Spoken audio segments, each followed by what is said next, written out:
The topic today is how to create a successful budget. The main key to have a successful budget, because that's step 6. Because we've talked about tracking your finances, we've talked about tracking your needs and tracking your wants and looking at the things that you really need and looking at things that maybe you don't need. And now that we know those are very, very key things, because we've all heard the word budget, and I know it's not a word that most people like, because I think most people think that it's about restriction, that it's about not doing the things that you want to do. But a budget could be two things. A budget could be super, super tight and not allow any flexibility. But a budget could also be something that is fairly loose, that still lets you live the way you want to, but you have options, correct? So, and I'll give you an example. Is, if you buy groceries on a weekly basis, like we're a family of 5, we have 3 children, my wife and I, that's 5, and we have a certain amount of money that we spend each week on groceries. If we wanted to spend, double that, we would allot that much for food, right? We don't do that because we know what we need. But when it comes to a budget, what you need to find out is how much money you make, how much money you're bringing in, what you're actually spending your money on currently, what your current bills are, and then what you need to sustain a life, right? So the main key, the major key to a successful budget is this one word: working. It's a working document. It can change from month to month.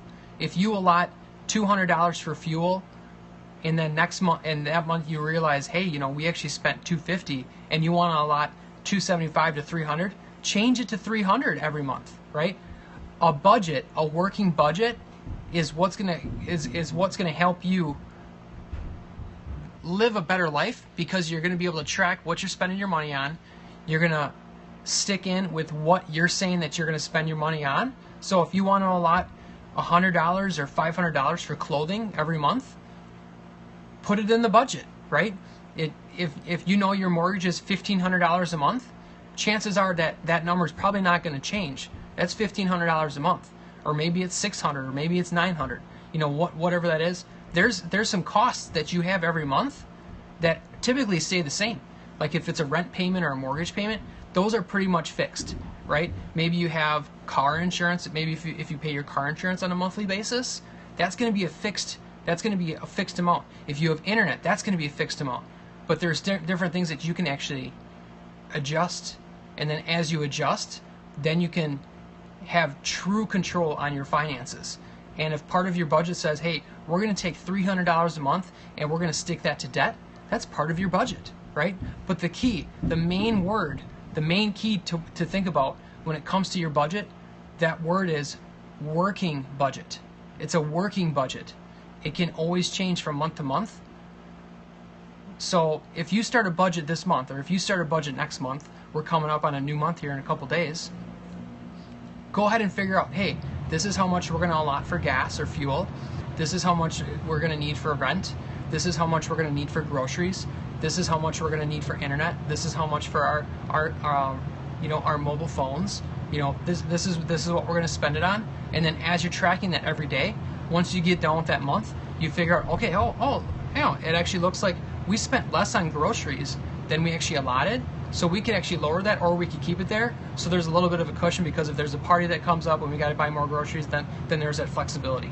So the proper key, and the main thing when it comes to a budget, is to know that it's a working budget, that it can change every single month, okay?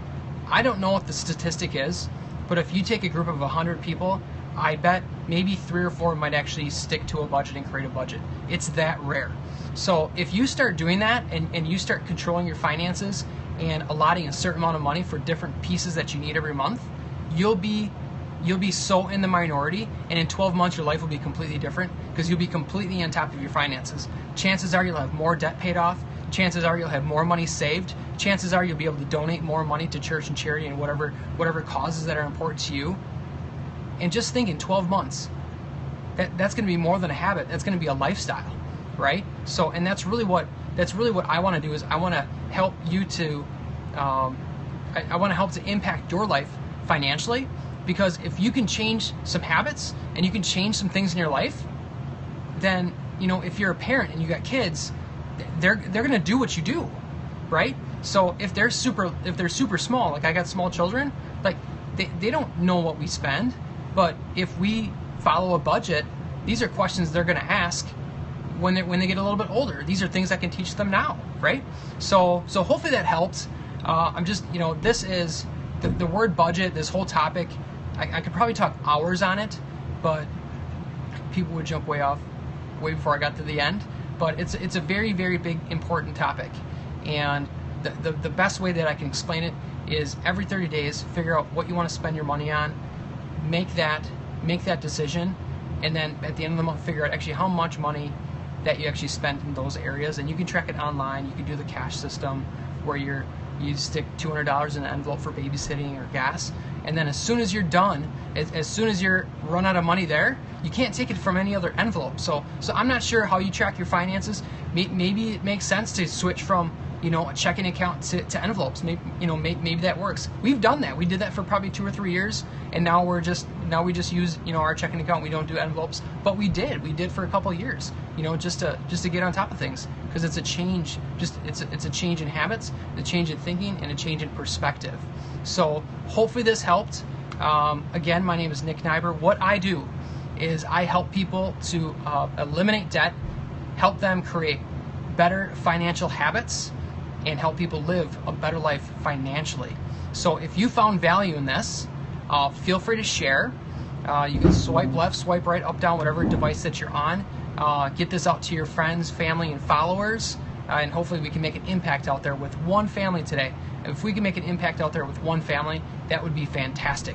And if you do want to get all nine steps on how to control your finances, you can go to my website. It's nicknyber.com, and go ahead and just type in your name, type in your email address, and then I'm going to send you a PDF of the 9 steps. I'm on step 6 today, so there's 3 more steps. And if you want to know what the other ones are, go back to my other videos. You can click on my bio on Periscope and watch the last 5 or 6 have all been these steps here, right? So I just want to create value to you. So if you want to get that, download that, email that. I'll email it to you, and then print it out. And there's actually a line in there for each item where you can say, hey, and this month I did this. This month it's actually a step-by-step. It's a checklist on when you did each of these steps. And when you get through those steps, your finances are definitely going to be better. And if they're not going to be better, you'll definitely be more cognizant and aware of your actual finances. So thank you so much for jumping on. You guys are awesome. Thank you for the hearts. And I look forward to seeing you guys all tomorrow. And have a great rest of your week. Bye.